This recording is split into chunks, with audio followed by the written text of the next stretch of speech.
نحمده ونصلي ونسلم على رسوله الكريم اما بعد فاعوذ باللہ من الشیطان الرجیم بسم اللہ الرحمن الرحیم۔ حضرات محترم، انشاءاللہ گفتگو سے پہلے آپ کو نبی اکرم نور مجسم جناب سید العالمین محمد الرسول اللہ صلی اللہ تعالیٰ علیہ وآلہ وسلم کے نعت کے چند خوبصورت اشعار سناتے ہیں۔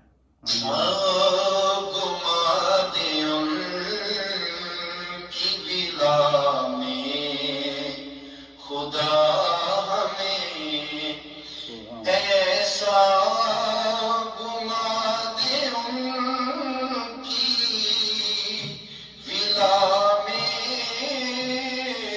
خدا ہمیں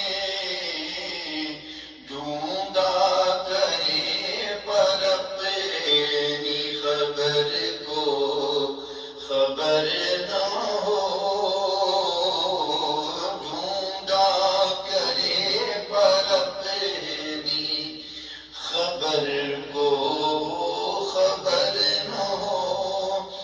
اول حرم کو روکنے والوں سے چھپ کے آج یوں اٹھ چلے کہ پہلو بر کو خبر نہ ہو۔ اور تیرے حرم ہے یہ کہیں رشتہ وفا نہ ہو، یوں دیکھیے کہ تارے نظر کو خبر نہ ہو۔ اے خار طیبہ دیکھ کے دامن نہ بھیگ جائے، یوں دل میں آ کے دیدائے تر کو خبر نہ ہو۔ اے شوق دل یہ سجدہ کر ان کو روا نہیں، اچھا وہ سجدہ کیجے کہ سر کو خبر نہ ہو۔ ان کے سوا رضا کوئی حامی نہیں جہاں، گزرا کرے پسر پہ پدر کو خبر نہ ہو۔ سبحان اللہ وبحمدہ سبحان اللہ العظیم۔ حضرات محترم، امام اہل سنت امام احمد رضا محدث بریلی رحمۃ اللہ علیہ کا نعتیہ کلام جو ہمارے ایک بہت ہی پیارے دوست ہیں علامہ سید جابر حسین شاہ صاحب، انہوں نے اس کو پڑھا تھا، تو میں نے کہا تھوڑا سا آپ کو اس کا سنا دیں تاکہ مزید آپ کو برکات نصیب ہوں۔ رحمت اور مغفرت کے عشروں کی برکات ہمارے درمیان موجود ہیں۔ روزمرہ کا ہمارا یہ جو درس قرآن و حدیث ہے اور احکام القرآن کے عنوان سے جاری و ساری ہے، نماز کا ٹاپک ہمارے درمیان جاری ہے۔ احکام نماز، واجبات نماز، فضائل نماز، برکات نماز، اور جو ہے وہ اللہ تعالیٰ کے پیارے حبیب لبیب نبی رحمت صلی اللہ تعالیٰ علیہ وآلہ وسلم نے جو ہم پر دن رات میں 5 نمازیں فرض کی ہیں، اللہ کی طرف سے لے کر آئے ہیں تحفہ معراج کی شب۔ حضور علیہ السلام نے صحابہ اکرام رضوان اللہ تعالیٰ علیہم اجمعین سے فرمایا کہ صلو کما رأیتمونی اصلی۔ سرکار دو عالم صلی اللہ تعالیٰ علیہ وسلم نے فرمایا کہ اس طریقے سے نماز ادا کرو جس طرح تم مجھے نماز ادا کرتے ہوئے دیکھ رہے ہو۔ اور یقیناً اللہ رب العالمین کے حبیب کی اطاعت کرنا، آپ کی فرمان برداری کرنا اور آپ کے طریقے پر عمل کرنا اصل میں یہی شریعت ہے یہی دین ہے۔ اور اگر کوئی بندہ یہ کہے کہ سرکار دو عالم صلی اللہ تعالیٰ علیہ وسلم آپ کے اشارے سے اور آپ کے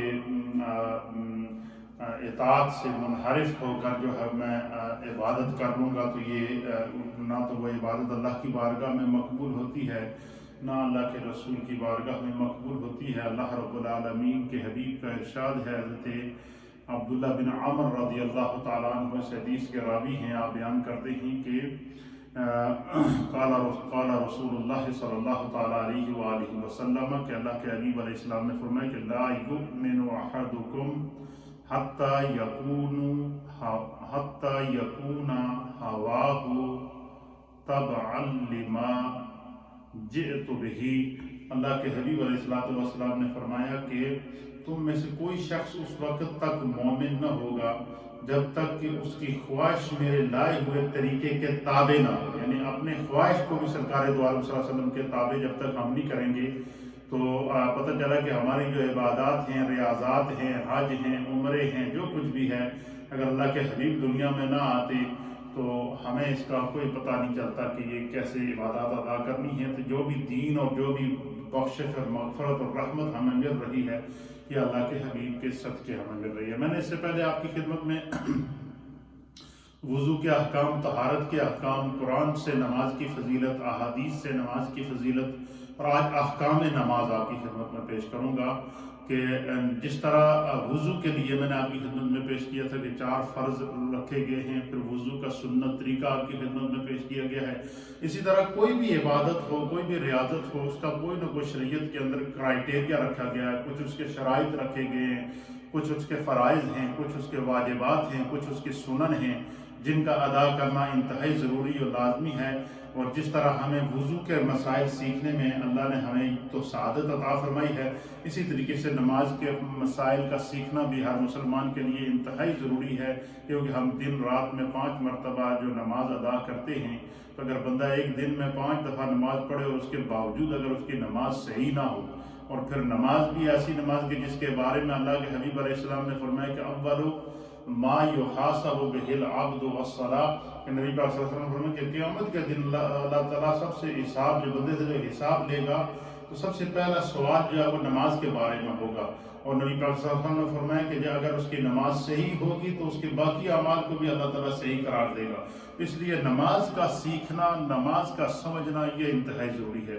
جس طرح وضو کے اندر 4 فرض ہیں، اسی طریقے سے نماز کے 7 فرائض ہیں اور 7 اس کی شرائط رکھی گئی ہیں، اور جو 7 نماز کی شرائط ہیں ان کا تعلق بیرون نماز سے ہے، یعنی نماز شروع کرنے سے پہلے 7 کنڈیشنل جو ہے وہ طریقے ہیں جن پہ 7 شرطیں ہیں، اگر ان میں سے ایک شرط بھی پوری نہ ہو تو نماز نہیں ہوتی، یعنی ابھی نماز شروع نہیں ہوئی، نماز کو شروع کرنے سے پہلے 7 اس کے شرائط بیان کیے گئے ہیں ہمارے فقہاء اور محدثین نے، ان 7 شرائط کا ہونا ضروری ہے۔ ان 7 شرطوں میں سے کوئی ایک شرط بھی اگر نہیں ہوگی تو نماز نہیں ہوگی، اور بعض فقہاء کرام نے ان 7 شرائط اور 7 نماز کے فرائض لکھے ہیں، اور بعض وہ ہیں کہ جو کہتے ہیں کہ یہ 7 جو شرائط ہیں یہ بھی فرض ہی ہیں کہ قائم مقام ہیں، گویا یہ بھی نماز میں فرض ہی ہیں، اگر یہ نہیں ہوں گی تو آپ کی نماز نہیں ہوگی۔ اور ان 7 جو نماز کے شرائط ہیں کہ نماز پڑھنے سے پہلے ایک نمازی کا 7 شرائط پورا کرنا ضروری ہے، اگر ان میں سے ایک شرط بھی نہیں ہوگی تو اس کی نماز نہیں ہوگی، چاہے وہ مرد ہو یا عورت ہو۔ یہ بات سمجھنا انتہائی ضروری ہے۔ اور ان میں سے سب سے پہلی شرط نماز کی کیا ہے؟ نماز کی سب سے پہلی شرط ہے بدن کا پاک ہونا۔ بدن کا پاک ہونا یہ کہ انسان بے وضو ہو تو وضو کر لے، اس پر غسل فرض ہے تو غسل کر لے، تو انسان کا جسم ناپاک نہ ہو، بدن اس کا پاک ہو، تو پتہ چلا کہ اگر انسان کا بدن پاک نہ ہو یا وضو نہ کیا ہوا اس نے، یا اس پر غسل فرض تھا تو اس نے غسل نہیں کیا، اور وہ کھڑا ہو جائے مصلی پہ کہ میں نماز پڑھوں گا، وہ جتنی لمبی نماز پڑھے اس کی نماز قبول نہیں۔ تو نماز کے لیے سب سے پہلی شرط طہارت قرار دے دی گئی، اور طہارت کے اندر وضو بھی آتا ہے، طہارت کے اندر غسل بھی آتا ہے، طہارت کے اندر تیمم بھی آتا ہے، اور اس کے سارے طریقے میں آپ کے سامنے، طہارت کے ساری اقسام میں آپ کے سامنے اسلام کا جو تصور طہارت تھا اس میں بیان کر چکا ہوں۔ تو نماز کی پہلی شرط ہے بدن کا پاک ہونا، اگر بدن ناپاک ہوگا تو نماز نہیں ہوگی۔ نماز کی دوسری شرط ہے کپڑوں کا پاک ہونا، بدن کے ساتھ ساتھ لباس کا بھی پاک ہونا، یہ بھی ضروری ہے۔ اگر کسی کا لباس پاک نہیں ہے، اس کے ساتھ کوئی چھینٹے پڑ گئے، خون کے چھینٹے پڑ گئے یا پیشاب کے چھینٹے پڑ گئے یا کسی طرح کی اور ایسی ناپاک چیز جو اس کے جسم کپڑوں کے ساتھ لگ گئی، تو اگر کپڑا پاک نہیں ہوگا تو نماز نہیں ہوگی۔ اب دیکھیں شریعت کس حد تک انسان کی طہارت کا خیال رکھ رہی ہے، کس حد تک شریعت انسان کی پاکیزگی کا خیال رکھ رہی ہے۔ اور نماز کی تیسری شرط ہے جو ہے وہ جگہ کا پاک ہونا، یعنی یہ دیکھیں کہ تین نماز شروع کرنے سے پہلے سب سے پہلے جس چیز کا انسان نے خیال رکھنا ہے وہ ہے طہارت، اور طہارت کے اندر تین چیزیں، تین قسم کی طہارت ایک نمازی کے لیے ضروری ہے، اور ان میں سے پہلی طہارت کیا ہے کہ اس کا بدن کا پاک ہو، اس کا بدن پاک ہو، بدن ناپاک نہ ہو، یعنی بے وضو نماز پڑھے گا تو نہیں ہوگی، یا غسل فرض ہے تو غسل نہیں کیا تو نماز پڑھے گا تو نہیں ہوگی۔ اور نماز کی دوسری شرط کیا ہے؟ کپڑوں کا پاک ہونا، یعنی کپڑے ناپاک ہوں گے تو نماز نہیں ہوگی، اور اسی طریقے سے جس جگہ نماز ادا کی اس جگہ کا پاک ہونا ضروری ہے۔ پتہ چلا گندی جگہ پہ یا ناپاک جگہ پہ اگر کسی نے کھڑے ہو کر نماز ادا کی تو اس کی نماز ادا نہیں ہوگی۔ اسی طریقے سے نماز کی چوتھی شرط ہے ستر عورت، یعنی انسان کے جسم کا وہ حصہ جس کو چھپانا فرض ہے اس کو ستر عورت کہتے ہیں۔ انسان کے جسم کا وہ حصہ جس کو چھپانا فرض ہے اگر وہ کھلا ہوا ہوگا تو نماز نہیں ہوگی، اور وہ مرد کے لیے ناف کے نیچے سے لے کر گھٹنوں تک یہ حصہ چھپانا فرض ہے، اور اسی طریقے سے جو ہے وہ پورے جسم کا چھپانا یہ سنت ہے، سوائے ہاتھوں، چہروں اور پاؤں کے، جس طرح کے عام کپڑے بندہ پہنتا ہے۔ پھر اسی طریقے سے جو ہے وہ عورت کے لیے ہاتھوں اور چہرے اور پاؤں، اس کے علاوہ پورے جسم کا چھپانا یہ نماز کے اندر فرض ہے۔ تو یعنی اس حد تک اسلام جو ہے وہ ایک بندہ مومن کا اہتمام کر رہا ہے۔ اس کی وجہ یہ ہے کہ آپ یہ دیکھیں، ایک دنیاوی اصول میں آپ کی خدمت میں پیش کر دیتا ہوں۔ دیکھیں ہم جب ہمارے کسی عزیز و اقارب کی شادی ہو یا کوئی فیملی پروگرام ہو یا کسی بھی جگہ ہمیں جانا ہو یا کسی سے ملنا ہو یا آفس میں ہمیں جانا ہو، ہماری کوشش ہوتی ہے اچھے کپڑے پہنیں، نئے کپڑے پہنیں، اچھا لباس پہنیں، خوبصورت انداز سے تیار ہو کے جائیں، دیکھنے والوں پر کم از کم یہ اثر پڑے۔ تو اب یہ نماز میں طہارت کو اتنی اہمیت کیوں دی گئی کہ بدن پاک نہیں ہوگا تو نماز نہیں ہوگی، کپڑے پاک نہیں ہوں گے تو نماز نہیں ہوگی، اور اسی طریقے سے جگہ پاک نہیں ہوگی تو نماز نہیں ہوگی۔ اس کی وجہ کیا ہے؟ اس کی وجہ یہ ہے کہ گویا اللہ کے حبیب علیہ السلام نے ہمیں اس طرف اشارہ دیا کہ نماز میں جب بندہ کھڑا ہوتا ہے تو وہ براہ راست اللہ کی بارگاہ میں حاضر ہوتا ہے۔ تو جب بندہ خدا کی بارگاہ میں حاضر ہو تو بندے کا سوچ، اس کا تصور، اس کا تخیل، اس کا فکر یہ ہونی چاہیے کہ میں اپنے رب کی بارگاہ میں حاضر ہوں۔ اگر ہم کسی دنیا دار کے سامنے حاضر ہوں تو ہم اہتمام کرتے ہیں، تو رب کی بارگاہ میں اگر بندہ حاضر ہو تو اس سے بڑی بے حسی کوئی ہوگی کہ وہ پھٹی ہوئی ٹوپیاں چٹائی کی بنی ہوئی جن کو دیکھ کر گھن آتی ہے، اور بندہ نماز میں آ کر ٹوکری سے اٹھائے اور پہن لے۔ بھائی تو اللہ کی بارگاہ میں نماز پڑھنے جا رہے ہیں، کم از کم جس طرح لباس کا پاک ہونے کا کیا معنی ہے؟ لباس کا پاک ہونے کی جس طرح تم صاف پاک کپڑے پہنتے اسی طرح سر کے اوپر دستار پہنو، نہیں پہن سکتے تو ٹوپی پہنو، بڑے اچھے انداز سے جو ہر مومن کی جیب کے اندر نماز کے لیے ٹوپی اپنی ہونی چاہیے۔ یہ جو مسجد کی ٹوپیاں ہم لوگ پہن لیتے ہیں اور یہ عادت بن گئی ہے، اس کو فقہا نے مکروہ لکھا ہے کہ اگر یہ بندہ اس کو عادت اس ٹوپیاں پڑی رہتی ہیں، آج کل تو پھر بھی کپڑے کی ٹوپیاں لوگ لا کے رکھ دیتے ہیں۔ پہلے تو پاکستان میں مختلف جگہ مسجدوں میں دیکھتے تھے پلاسٹک کی ٹوکریاں ہوتی تھی، ٹوکریاں نما ٹوپیاں ہوتی تھیں، اور وہ جناب پڑی ہیں جناب ایک دو تین چار سال سے پڑی ہوئی، ان سے گھن آ رہی ہے، اور وہ بندہ آیا بس وہ ٹوکری سے نما ٹوپی اٹھائی، سر پہ اٹھائی، نماز پڑھی۔ اب میں پوچھتا ہوں لوگوں سے کہ جن لوگوں نے نماز کو اہمیت نہیں دی، کیا اگر آپ کے کوئی خاندان کے اندر شادی ہوگی، کوئی تقریب ہوگی، تو آپ کیا وہ مسجد کی پھٹی ہوئی چٹائی والی ٹوپی پہن کے جائیں گے شادی کے اندر؟ آپ کہیں گے، یہ لوگ کہیں گے یار کیسا بندہ ہے، کیا پہن کر آ گیا ہے؟ تو کیا خدا کی بارگاہ ہی ایسی رہے گی کہ ہم اس لیے بندہ مومن کے لیے ضروری ہے کہ بندہ مومن جب نماز کی تیاری کرے تو وہ فکری طور پر، تصوراتی طور پر، تخیلاتی طور پر بندہ ذہنی اور فکری طور پر تیار ہو اور اس انداز سے تیاری کرے کہ میں نے اپنے رب کی بارگاہ میں حاضری دینی ہے، اس لیے جو ہے وہ میں اپنے رب کی بارگاہ میں تیار ہو جاؤں۔ چار شرطیں ہو گئیں۔ پہلی شرط اور دوسری اور پانچویں شرط کیا ہے؟ نماز کو اس کے وقت پر ادا کرنا۔ یہ نماز یعنی ابھی نماز شروع نہیں ہوئی ہے، اس سے پہلے کنڈیشنل لگائی گئی ہے۔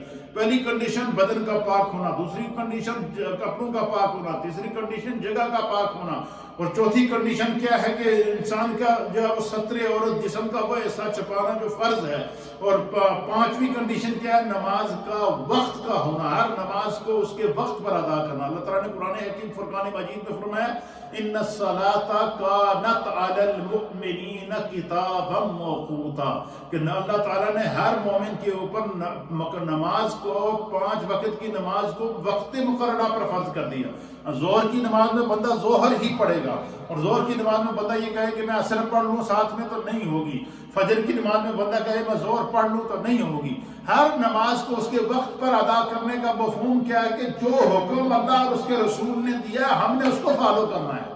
ہم نے اپنے دماغ سے کوئی کام نہیں کرنا ہے، ہم نے اپنی سوچ کو شریعت پر امپوز نہیں کرنا ہے، اپنے تصورات کو شریعت کے اوپر امپوز نہیں کرنا ہے، بلکہ اپنے آپ کو شریعت کے تابع کرنا ہے۔ شریعت کو جو ہے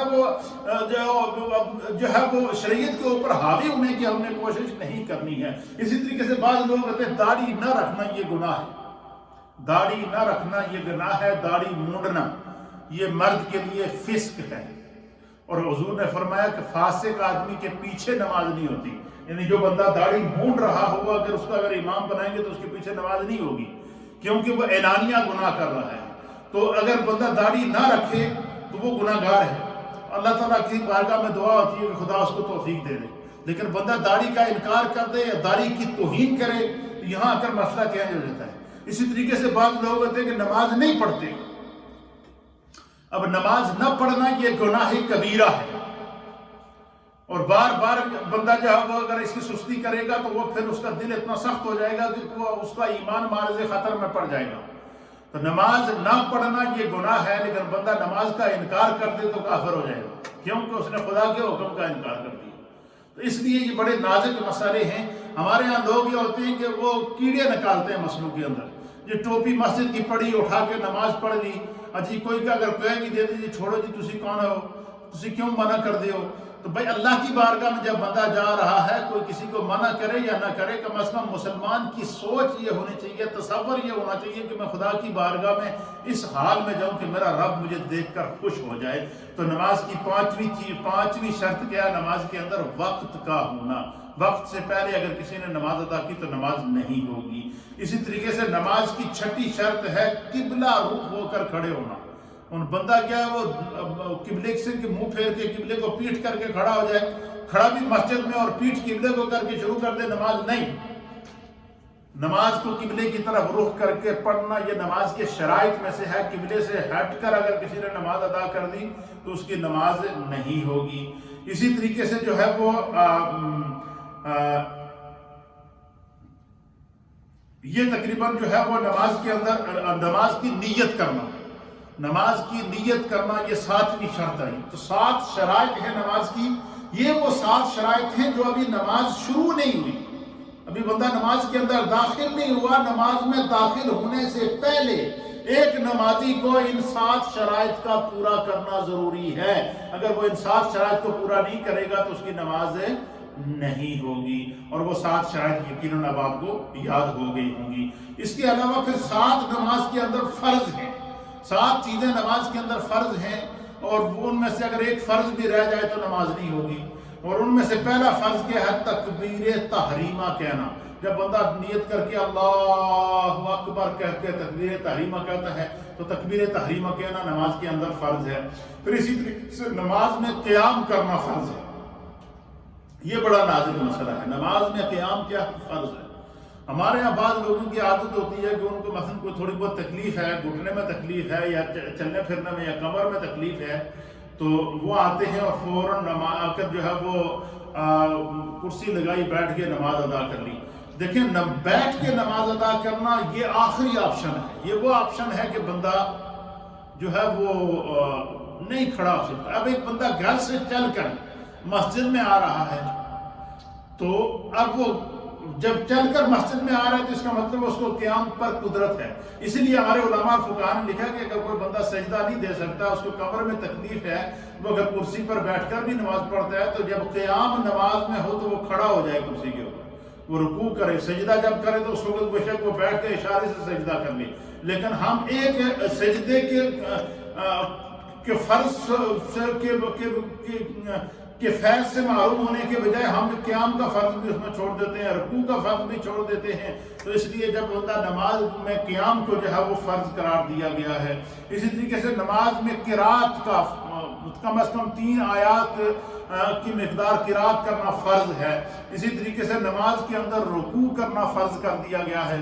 اسی طریقے سے نماز میں سجدہ فرض ہے، نماز میں قعدہ اخیرہ آخری التحیات میں بیٹھنا یہ فرض ہے، اور نماز کے اندر جو ہے وہ یعنی اور خروج بے سنہ ہی نماز کے ساتھ سلام کے ساتھ نماز سے باہر آنا۔ تو اس طرح نماز کے صحیح ہونے کے لیے 7 اس کی شرطیں ہیں، 7 ان کے فرائض ہیں، ان میں سے کوئی بھی چیز اگر رہ جائے تو اس کی نماز نہیں ہوگی۔ اسی طریقے سے نماز کے اندر سورہ فاتحہ شریف پڑھنا، آگے نماز کے واجبات لکھے ہیں، اور نماز کے واجبات بھی تقریباً 12 کے قریب ہیں، اور ان میں سے پہلا واجب نماز کے اندر کیا ہے، اور واجب اگر چھوٹ جائے تو نماز نہیں ہوتی۔ ہاں اگر واجب چھوٹ جائے، بندے کو پتہ چلے کہ میری نماز میں واجب رہ گیا، تو پھر اسے سجدہ ساو کرنے سے اللہ تعالیٰ اس کے واجب کی غلطی کو معاف کر دے گا۔ تو نماز میں سورہ فاتحہ شریف پڑھنا یہ جو ہے واجب ہے۔ پھر اس کے ساتھ سورت کا ملانا یہ نماز میں واجب ہے۔ فرضوں کی پہلی 2 رکعت میں قرات کرنا، یعنی بلند آواز کے ساتھ، اگر امام ہے تو بلند آواز سے قرات کرے گا، مقتدی نہیں بھی ہے تو وہ جو ہے وہ اکیلا پڑھ رہا، پھر بھی جو ہے وہ قرات کرنا جو ہے وہ فرض ہے۔ پھر اسی طریقے سے پہلی 2 رکعت میں قرات کرنا، پھر اسی طریقے سے الحمدللہ کے ساتھ سورت الحمدللہ سے پہلے جو ہے وہ میں نے سورہ فاتحہ کو سورت ملانے سے پہلے پڑھنا، یعنی ایسا نہ ہو کہ کوئی بندہ قل ہو اللہ پہلے پڑھ لے اور سورہ فاتحہ بندہ کہے کہ میں بعد میں پڑھ لوں، تو یہ فرض اسے واجب ترک کر دے گا۔ پھر اسی طریقے سے نماز 4 رکعت والی نماز ہے یا 3 رکعت والی نماز ہے، تو 4 رکعت یا 3 رکعت والی نماز کے اندر جو ہے وہ پہلا تحیات بیٹھنا یہ واجب ہے، بیٹھنا بھی واجب ہے، پڑھنا بھی واجب ہے۔ اسی طریقے سے جو ہے وہ رکوع کر کے سیدھا کھڑا ہونا، نماز میں رکوع فرض ہے، اور رکوع کے بعد پھر سمیع اللہ لمن حمیدہ کہہ کر کھڑا ہونا سیدھا رکوع کے بعد یہ جو ہے یہ واجب ہے۔ اسی طریقے سے دونوں سجدوں کے درمیان بیٹھنا یہ واجب ہے نماز کے اندر۔ پھر اسی طریقے سے التحیات پڑھنا نماز کے اندر واجب ہے۔ اسی طریقے سے لفظ سلام سے نماز کو ختم کرنا یہ نماز کے اندر واجب ہے۔ اور پھر امام کے لیے مغرب کی یا عشاء کی پہلی 2 رکعتوں میں اور فجر اور جمعے کی و عیدین اور تراویح کی سب رکعتوں کے اندر قرات کو بلند آواز سے کرنا یہ واجب ہے۔ ویتر میں جو ہے دعائے قنوت پڑھنا واجب ہے۔ عیدین کی 6 تکبیرات پڑھنا واجب ہیں۔ یہ نماز کی جس طرح فرائض ہیں، جس طرح نماز کی سنن ہیں، جس طرح نماز کے واجبات ہیں، یہ چیزیں جو ہے فرض کے لیے یہ ہے کہ اگر نماز میں فرض رہ جائے تو نماز ادا نہیں ہوگی۔ اسی طریقے سے اگر واجب چھوٹ جائے تو اس کے لیے حکم یہ ہے کہ وہ سجدہ ساو کرنے سے اس کی نماز ادا ہو جائے گی۔ اسی طریقے سے جو ہے وہ کچھ ایسی چیزیں ہیں جو بندے کو پتہ ہی نہیں ہوتا تو اس کی نماز کو فاسد کر دیتی ہے، اس کو مفسدات نماز کہتے ہیں۔ مثلا اگر نماز کے دوران نماز پڑھتے پڑھتے بندہ بے خیالی میں یا خیال میں اس نے کوئی بات کر لی یا کسی نے سلام کیا تو اس نے جو ہے وہ نماز کے دوران وعلیکم السلام کر کے جواب دے دیا تو وہ نماز کو فاسد کر دے گی، چاہے وہ بھول کا جواب دیا ہو یا جان بوجھ کر دیا ہو، نماز کے دوران کسی بھی قسم کی بات کرنے سے نماز فاسد ہو جاتی ہے، یا کسی نے سلام کر دیا یا کسی کو سلام کر دیا یا کسی کے سلام کا جواب دے دیا دوران نماز، تو نماز فاسد ہو جائے گی، یعنی نماز ٹوٹ جائے گی۔ اچھا، کسی نے چھینک ماری اور بندے نے عادت ہوتی ہے بندے کی، جب بندہ چھینکتا ہے سبحان اللہ کہتا ہے، الحمدللہ کہتا ہے، دوسرا بندہ یرحمک اللہ کہتا ہے۔ بندہ نماز پڑھ رہا تھا، کسی نے چھینکا تو اس نے کہہ دیا الحمدللہ، یا کسی نے چھینکا تو اس نے کہا کہ سننے والے نے کہہ دیا یرحمک اللہ، اور دونوں نماز پڑھ رہے تھے تو نماز فاسد ہو گئی۔ پھر اسی طریقے سے بسا اوقات ہوتا ہے کہ مثلا بندہ نماز پڑھ رہا ہوتا ہے، گھر میں کوئی ٹیلی فون آ گیا اور ٹیلی فون کے اوپر خبر ملی جی کہ آپ کا فلاں عزیز فوت ہو گیا، تو بندہ جو بندہ فون سننے والا وہ جب سنتا ہے کہ میرا فلاں عزیز فوت ہو گیا تو یقیناً یہ غم کی خبر ہے، تو وہ جو ہے وہ انا للہ و انا الیہ راجعون کہہ کر کہتا ہے، گھر والوں کو بتاتا ہے کہ فلاں بندہ فوت ہو گیا۔ اگر بندہ نماز پڑھ رہا ہے اور اس کے کان میں کہیں سے آواز پڑ رہی ہے کہ تمہارا فلاں عزیز فوت ہو گیا، اور اس نے نماز کے دوران کہہ دیا انا للہ و انا الیہ راجعون، تو نماز فاسد ہو گئی۔ نماز میں بندے کا خیال، اس کا تصور، اس کا تخیل، اس کا قول، اس کا فعل، ہر چیز اپنے رب کی طرف متوجہ ہونی چاہیے۔ پھر اسی طریقے سے نماز کے اندر مثلا بسا اوقات ہوتا ہے کسی بندے کو تکلیف ہو، جیسے کسی کو گھٹنے کی تکلیف ہے، کمر کی تکلیف ہے، اور اکثر لوگوں کو میں نے دیکھا کہ ان کی عادت ہوتی ہے کہ وہ نماز میں جب بیٹھتے اٹھتے ہیں تو وہ اف کرتے ہیں، آواز نکالتے ہیں، اور یا درد سے کراہنا شروع ہو جاتے ہیں۔ نماز کے دوران اف کرنا یا کراہنا یا جمائی لیتے ہوئے آوازیں نکالنا، اس طریقے سے نماز جو ہے یہ نماز کو فاسد کر دیتی ہیں، یہ مفسدات صلاۃ میں سے ہیں۔ اچھا، بسا اوقات ہو سکتا ہے کوئی آج کل نئے نئے لوگوں کے ذہنوں میں مسئلے آتے ہیں، کسی کے ذہن میں یہ ہو کہ بھائی مجھے قرآن تو نہیں آتا، تو چلو میں سامنے قرآن کھول کے ٹیبل پر سامنے قرآن رکھ لوں، یہ تو جو ہے وہ میں نماز کے دوران قرآن کو دیکھ کر پڑھوں۔ تو اگر وہ دیکھ کر قرآن نماز میں پڑھے گا تو یہ نماز کو فاسد کر دے گا۔ اس لیے کم از کم علماء اور فقہاء نے لکھا کہ اتنا بندے کو قرآن یاد ہونا چاہیے، ہر مومن کو، جو 5 وقت کی نماز کے اندر پڑھ سکتا ہے۔ سورہ فاتحہ اس کے ساتھ کم از کم 4 صورتیں اسے یاد ہونی چاہیے، جو 4 رکعت میں الگ الگ وہ صورتیں پڑھ سکے، جیسے سنتوں کے اندر ادا کی جاتی ہیں۔ اسی طریقے سے یعنی نماز میں قرآن کو دیکھ کر اگر کسی نے پڑھا تو نماز اس کی فاسد ہو جائے گی۔ پھر اسی طریقے سے الحمد شریف، سورہ فاتحہ شریف یا سورت وغیرہ میں ایسی غلطی کرنا جس سے معنی تبدیل ہو جائے تو اس سے نماز فاسد ہو جاتی ہے۔ نماز کے اندر عمل کثیر کرنا، عمل کثیر یہ ہے کہ بعض لوگوں کی عادت ہوتی ہے کہ جب انہیں کوئی خارش وغیرہ لگے تو وہ نماز پڑھتے پڑھتے دونوں ہاتھوں سے خارش پہنچنا شروع ہو جاتے ہیں، کبھی بار بار ہاتھوں کو منہ پہ مار رہے ہیں۔ بعض لوگ اب نماز کے اندر اپنی مونچھیں سیدھی کر رہے ہوتے ہیں، لگے رہتے ہیں، ان کے ساتھ کھیل رہے ہوتے ہیں۔ بعض لوگوں کی عادت ہوتی ہے کہ نماز کے دوران وہ دونوں ہاتھوں سے اپنے کپڑے سیدھے کر رہے ہوتے ہیں۔ بعض لوگوں کی عادت ہوتی ہے کہ نماز میں دائیں بائیں دیکھ رہے ہوتے ہیں۔ تو نماز کے اندر اس طرح کا عمل کرنا یہ عمل کثیر کہلاتا ہے، اور اس سے نماز فاسد ہو جاتی ہے۔ اسی طریقے سے نماز کے دوران بندہ کے سامنے کوئی چیز پڑی تھی تو اس نے اٹھا کر منہ میں ڈال لی، کھا لی، تو نماز کے دوران کسی بھی چیز کو منہ میں ڈال کے کھا لینا، اس سے نماز فاسد ہو جائے گی۔ سینے کا قبلے سے پھر جانا، نماز کے دوران سینہ اگر قبلے سے پھر گیا تو نماز فاسد ہو جائے گی۔ اسی طریقے سے جو ہے وہ درد یا مصیبت کی وجہ سے اس طرح رونا کہ آواز نکل آئے، اور پھر جو ہے وہ اگر خوف خدا سے ہے تو اس کے احکام الگ ہیں، لیکن کسی کے درد کی وجہ سے یا کسی پریشانی کی وجہ سے نماز میں بندے نے نماز کے دوران رونا شروع کر دیا تو نماز فاسد ہو جائے گی۔ اسی طریقے سے نماز کے دوران ہنسنا، اور کسی کی بات سن کر اس کے اوپر بندہ ہنسنا شروع ہو گیا تو اس کی نماز فاسد ہو جائے گی۔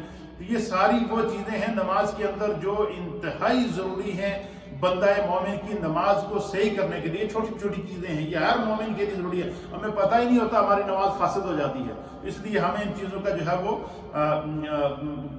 خیال رکھنا چاہیے۔ اسی طریقے سے کچھ نماز کی سنتیں ہیں کہ پہلے تو فرض تھے، پہلے تو شرائط تھے، پھر فرائض تھے، پھر واجبات تھے، اب نماز کی سنتیں۔ نماز کے اندر تکبیر تحریمہ کے وقت دونوں ہاتھوں کو اٹھانا، تکبیر تحریمہ کہنا نماز میں یہ فرض ہے، اور تکبیر تحریمہ کے اندر کہتے وقت دونوں ہاتھوں کو اٹھا کر کان تک لے جانا یہ سنت ہے۔ اور مردوں کا ناف کے نیچے ہاتھ باندھنا اور عورتوں کا سینے کے اوپر ہاتھ باندھنا نماز کے دوران یہ سنت ہے۔ اسی طریقے سے نماز کے اندر ثنا پڑھنا سبحانک اللہم و بحمدک کا یہ سنت ہے۔ اسی طریقے سے ثنا کے بعد اعوذ باللہ من الشیطان الرجیم اور بسم اللہ الرحمن الرحیم پڑھنا یہ سنت ہے۔ اسی طریقے سے رکوع اور سجدے کو جاتے وقت ہر رکن سے دوسرے رکن میں منتقل ہوتے وقت تکبیر کہنا، اللہ اکبر کہنا یہ سنت ہے۔ اسی طریقے سے جب رکوع میں سبحان ربی العظیم پڑھنا یہ سنت ہے۔